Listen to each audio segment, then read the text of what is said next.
இரண்டாம் ஸ்தலம்.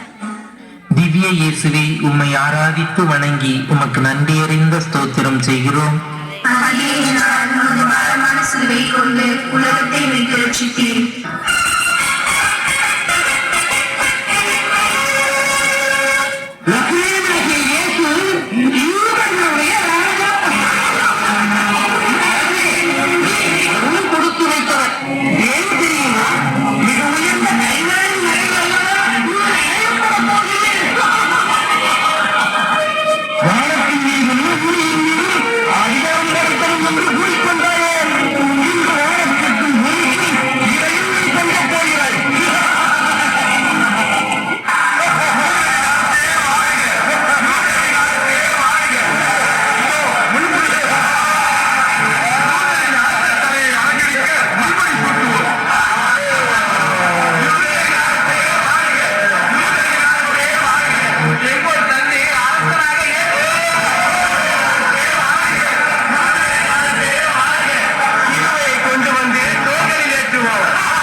மன்னவன் தோளில் மரம் வைப்பதை எதிர்த்து மரம் தொடுத்த வழக்கு.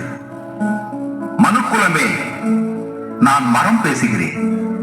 ஆம், உன்னால் வெட்டப்பட்டாலும் வெட்டிய உனக்கே வீடாகி நிலையாகி காயாகி கனியாகி கதவுக்கு பலகையாகி வெயிலுக்கு நிழலாகி விறகாகி கரியாகி நிற்கின்ற மரம் நான் பேசுகிறேன்.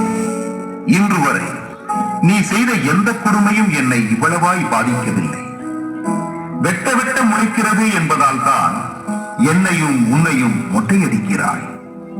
வெட்டப்பட்டாலும் வேலிலிருந்து துளிர்க்கும் சக்தியை வேந்தன் தருவதால் பாதிப்படையவில்லை. ஆனால் இன்று பதறுகிறேன், பதைபதைக்கிறேன். பரமனின் தோளுக்கு பாரச்சிலுவையா என்று பரிதபிக்கிறேன். மனிதனே, மண்ணையும் விண்ணையும் உன்னையும் என்னையும் படைத்து வளர்த்து பாதுகாக்கும் தெய்வ புதல்வனுக்கு சிலுவையின் பாரம் சிறிதாவது அடுக்குமா? மரங்கள் தானே பூவை சுமக்கும், அது பொதுமை.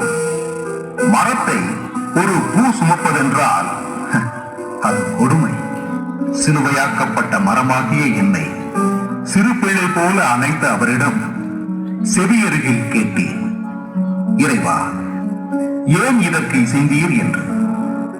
பரமன் பரிவோடு பதில் சொன்னார், நான் மனிதனை நேசிக்கிறேன்.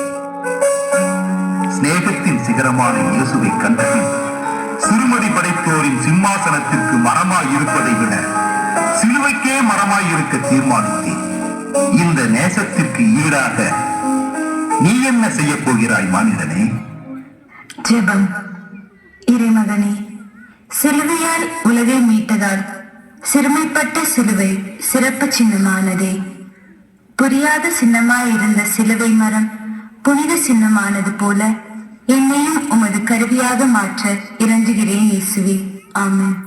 எங்கள் பேரில் தயவாயிரும் சுவாமி, எங்கள் பேரில் தயவாயிரும். எங்கள் பேரில் தயவாயிரும் சுவாமி, எங்கள் பேரில் தயவாயிரும். மரித்த விசுவாசிகளின் ஆத்மாக்கள் இறைவனின் இரக்கத்தினால் நித்திய சமாதானத்தில் இளைப்பாற கடவன. ஆமென்.